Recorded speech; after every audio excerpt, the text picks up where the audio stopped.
Slants is presented by your local New England Honda dealers.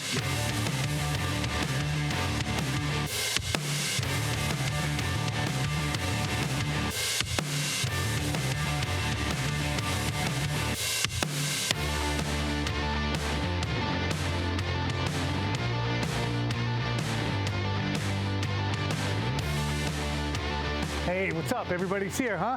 Shh, shh, shh. No more words, okay? New England Patriots, you got me once, shame on me. You're not going to get me again.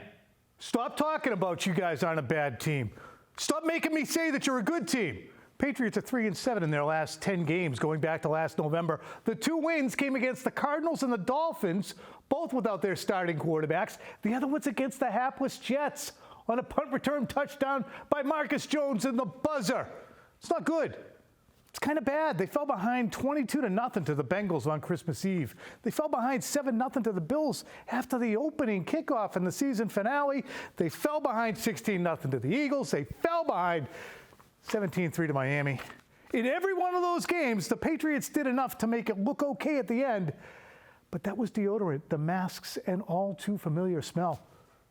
One they keep saying they're trying to eliminate, but they never do. They are trying. My patience, the game plan. Special K, what's that mean? Yeah, you know what it means. A true must-win. I hate must-wins, but this is a must-win. We bring in our buddy Colin Cowherd for a national perspective on the Patriots, and we have a poll and some comments. It's actually a fill-in-the-blank, but you get the idea. K, how you doing? Hi. I got a hop in my step. Show. You're on fire. You're ready to. You're mad at these Patriots. I love this Colin Cowherd on the program. This is the best quick slants ever. Well, only because my buddy's back. It's Kay Adams, Trumpet Adams on FanDuel TV. What has caught your eye more than anything else across the National Football League? I'm guessing is it some of the 2-0 teams or the 0-2 teams? It's too early. It's too early. Week 1 was preseason game 4. It was messy, sloppy conditions. I'm ruling it out. I mean, I would say the Ravens, what they're being able in the AFC, what they're doing injured big time and being able to pull out 2-0. You know, I love my Bengals. That's not really working out. Do. And it was nice to see a little bounce back for Josh Allen. Sorry, Patriots fans, but that's how I'm feeling. The AFC is fine. The NFC is weirdly, really interesting to me as well, but it's too early to be going crazy about anything. So calm down. I love how she says her Bengals. And the last I saw, she was nuzzling up to the Chargers, and they're also 0-2. You are the kiss of death. No, I'm not. I'm the kiss of amazingness, and I'm the kiss of quickfire, presented to you by your local New England Honda dealers. Let's start with this stat. I got a good one for you, Tommy. This is about Mac Jones. This is from Sunday's loss, to the Dolphins. Mac Jones was 25 for 26 on passes thrown fewer than 10 yards beyond the line of scrimmage or behind the line. He was 6 for 15 on anything thrown beyond 10 downfield, and he was 0 for 5 on anything thrown at least 20 yards down the field.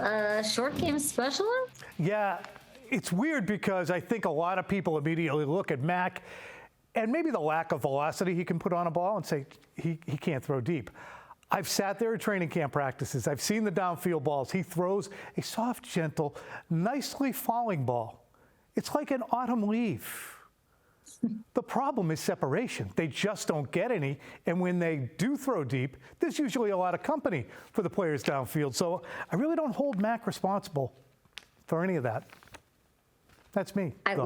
We love no accountability on our quarterbacks, and O'Brien came out earlier today talking about consistency. That's what they're missing, and that's what they're going to work on. And hopefully we see that Billy O.B., form take shape here in the next coming weeks. Now, I'd like to throw it to Mike McDaniel, who is doing really well with his Dolphins, and here he is after that win. I thought the team played well together, picked up on each other's momentum, specifically the Bradley Chubb forced fumble that turned into a 12-play touchdown drive, and then the defense holding their offense to a field goal before the half, and then the offense making the plays to go down the field.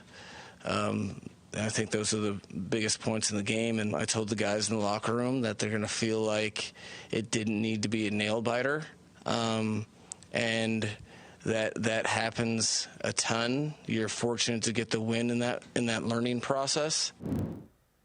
You know, I read the quote. I didn't hear the quote, Kay. Yeah, it sounds bad. I said, hey, take this whole quote. I didn't know it was going to be 45 seconds of that. Be that as it may, harsh but true, isn't it, Kay? I mean, the Patriots are a team that a Dolphins team looks at and go, yeah, we shouldn't be that close with them. It's just a different time. That's all I'll say. There couldn't be a more, this is mean to do to your fans, Patriots fans everywhere, to play that bite. That's what I'll say. It's the circle of life, I think, in the National Football League, and we are in the midst of it now. Bill, was the plan to not use Mario Douglas after the first half? Yeah, on offense? He returned punts. Yeah. Well, on look, offense. we played all of our. Yeah, look, we could talk about this every week. Yeah, there'll be somebody that play less than somebody else. We got a lot of skilled players. So that seemed he didn't get on offense after the fumble, though. Yeah. Okay. Gaslighting Bill back at it again. I'm telling you, Kay. I mean, obviously, he was benched because he's a rookie and he fumbled. Ezekiel Elliott's fumble was way worse. He didn't get benched. I've seen Bill be selective with rookies and young players when he benches them after a fumble. To me, the team's not good enough to play Harry High School. I'm going to teach that young rookie a lesson or two. Yeah? Answer me. You're the boss. I think, Belichick, I'm still in a world where I'm not questioning Bill Belichick. He's doing it for different reasons. Yeah, I agree. It's because he's a rookie and he probably needs Zeke Elliott out there more. He's not going to bench him. We are not in a place where we're just like freely benching everybody anymore with the Patriots. We need all hands on deck. So I think he's having a little more discernment when he's making those decisions. Bench everybody. Those days are gone. You don't have the guy back there who's a human safety net. The human Kevlar vest, Tom Brady. Time now for From the Stands. Check this out, Kay. We went a little different. It's a fill in the blank. Losing to the Aaron Rodgers-less Jets after 2 mistake-plagued losses would be fill in the blank for the Patriots. You got the answers. Professional Skeptic says it would be sadly on brand. Ooh. Adam says it would be telling towards their chances of future successes. That's true. That's very pragmatic. Mm-hmm. Michael says not a moral victory. Brian says catastrophic. The Patriots need to get a right game in their history. Zach Wilson makes it, so it should be just that. If they lose to them and start 0-3, then the problems with this team are deeper than can be fixed with coaching. Ooh, it's Tom. It would be not good given the division, that's for sure. Yeah, it's funny too because, Kay, I handed out my 8th moral victory in 3 seasons last week, but I did have a caveat that they had to build off of the things that they did against the Eagles, and they failed to do that. So to me, it's been a bait and switch with these Patriots so far. Is there such a thing as a moral victory in your mind? I'm all out. I'm all out of moral victory. I checked my pockets. I'm all out. I can't seem to find any. I'm surprised. Did y'all let Tom Brady out of the stadium? Nobody wanted to lock him in that prison downstairs for unruly fans and just make him stay there until he decides to come back? No? There was absolutely nothing we could do. There was he's his own man now. Clearly, he owns a team. He runs a network. He's in charge of Delta. There's nothing we can do to keep Tom under wraps. Is there anything more random than what this man is stringing together? Like, what's next with Tom Brady? Crypto didn't work. Race car driver, Tom Brady. Get into the airlines. All right, Kay, wonderful to see you back. We'll see you very, very soon. Kay Adams from the Up and Adams Show on FanDuel TV. Coming up after the break, we will get into some sound judgment. And also, I'll give you my perspective on where the Patriots are currently headed.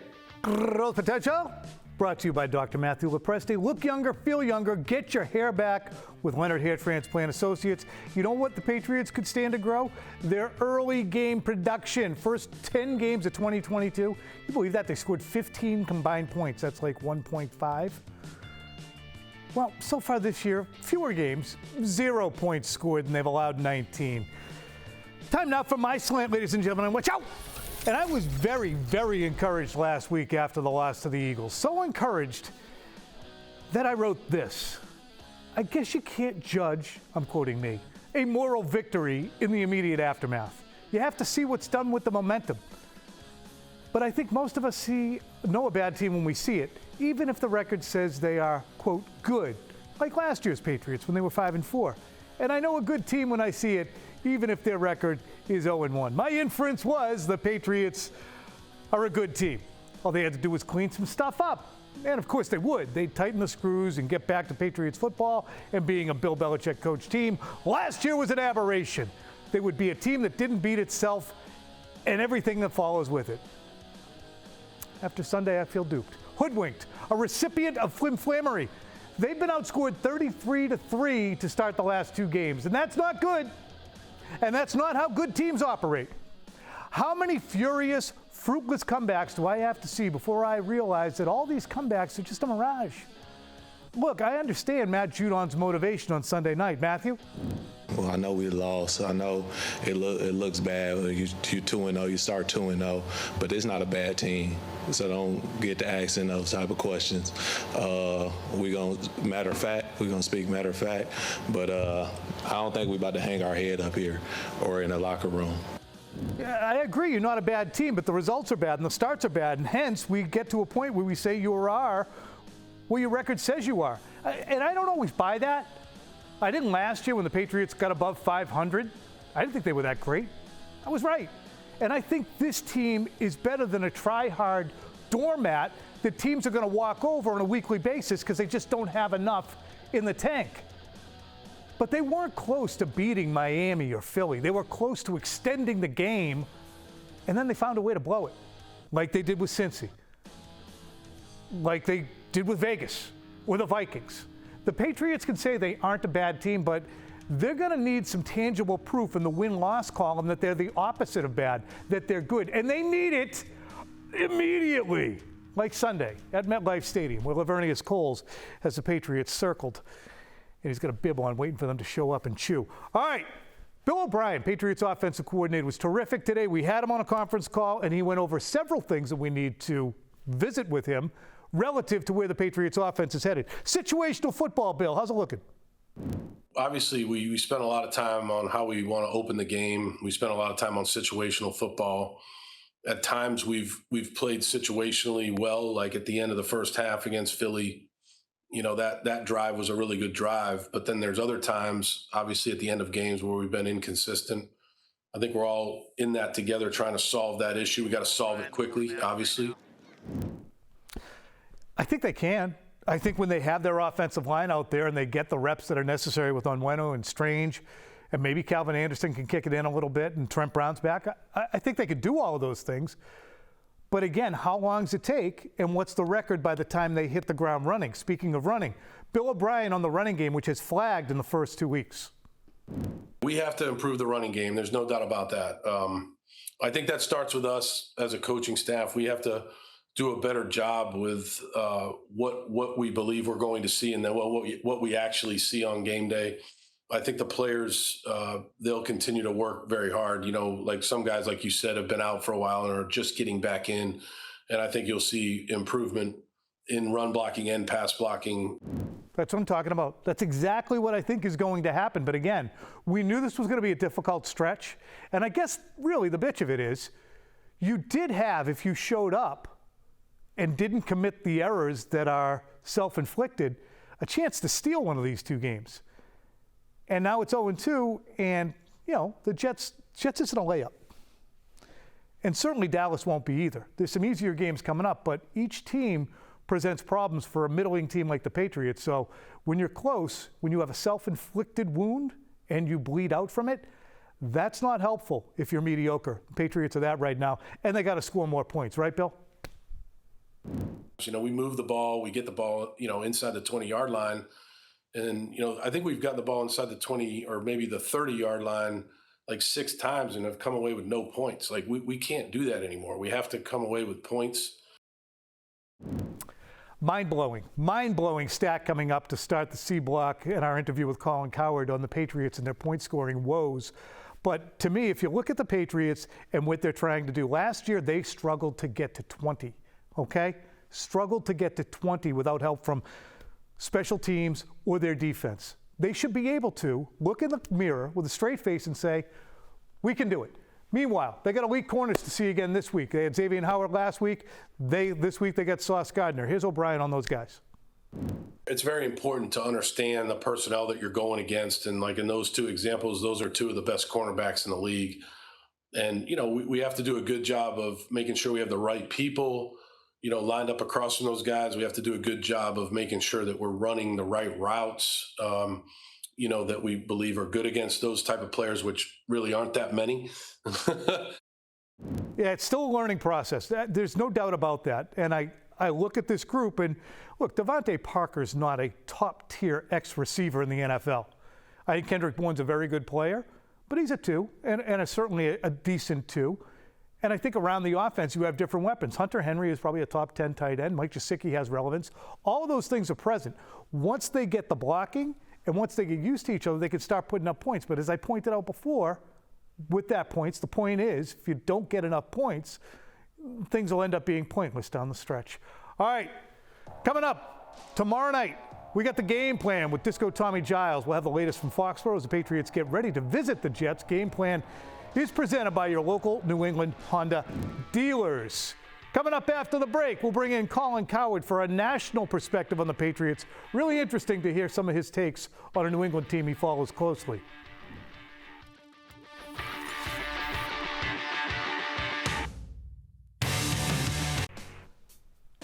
Look at this. This is presented by Shaw's. They're perfecting the art of fresh. The Patriots once were able to perfect the ability to come back in a shootout and win the football game. Patriots when allowing 24-plus points. And this is, found this today, Tom Brady's stats and info. They were 56-61, by far the best in the NFL when they allowed 24 points or more. Now, since Tom Brady left, 2-22. Now we bring in our friend Colin Cowherd from Fox Sports to talk about the Patriots. Colin. So here he is, Colin Cowherd. And the reason I bring you in, Colin, and thank you for joining, is I want to know what the general feeling is on a national basis for what you're seeing from the product out of the Patriots right now, especially after this game against the Dolphins. Well, I've been on this for a couple of years. Defensive head coaches can struggle with young quarterbacks. I've watched Sean McVay redo their offense in one off season. I've watched Mike McDaniels transform Tua. I watch Kyle Shanahan continually, Brock Purdy. You see it time and time again. Frank White's gave us the most efficient Carson Wentz, Andrew Luck, and Phillip Rivers when he was really old. Good point. And increasingly, Sean McDermott, 5 years, can't fix the O-line of the run game for the Bills. Mike Tomlin, a very good coach, 5-6 years, can't get the run game of the offensive line right. Bill Belichick, defensive coordinator, becomes offensive coordinator, completely tone deaf. They can't draft a skill person on offense. I think the last Pro Bowler was Gronk. And I think it's a different language. I think Mac Jones would be much better served. I thought it was the perfect landing spot when he got there. But last year he regressed. They don't have any juice on the outside. They basically averaged 4 yards a play last night. Yes. Yeah, and basically, so you have to score on 12 play drives. And they had a couple nice ones. One they fumbled, a receiver gets stripped. Well, that's just football. You're taught to tackle and strip. So, Miami, the Rams, Kansas City, Baltimore have the ability to score quickly. You need some freebies in this league. Colin, when you see the weekly sloppiness, Tony Romo said this during the opener when the Patriots played the Eagles. He opined that, boy, you just don't see that from a Bill Belichick team. And I'm looking around and saying, yeah, you do. You see this routinely, mistakes. They dug themselves a 22-0 hole Christmas Eve against Cincinnati. They let up an opening game touchdown against the Buffalo Bills. This is last year. They got down 16-0 against Philly. They got down 17-3 against Miami. They do it by dint of mistakes.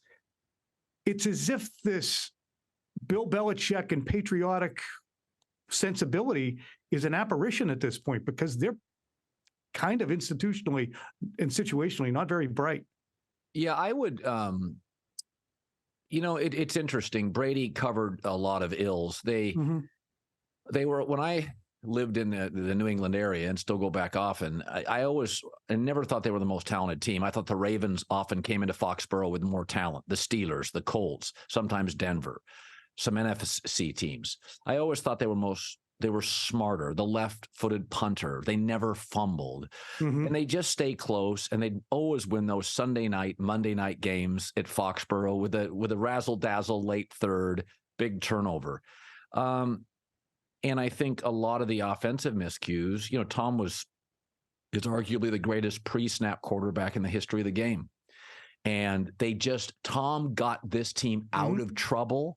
It's almost like a president. If they sign a bill or they're aggressive, you don't know the trouble you avoided. You don't know the recession you avoided. We got plenty more from Colin Cowherd on Tom Curran's Patriots Talk podcast, including his perspective on Bill Belichick and where things might end up if the season starts to, spiral. We don't want it to spiral.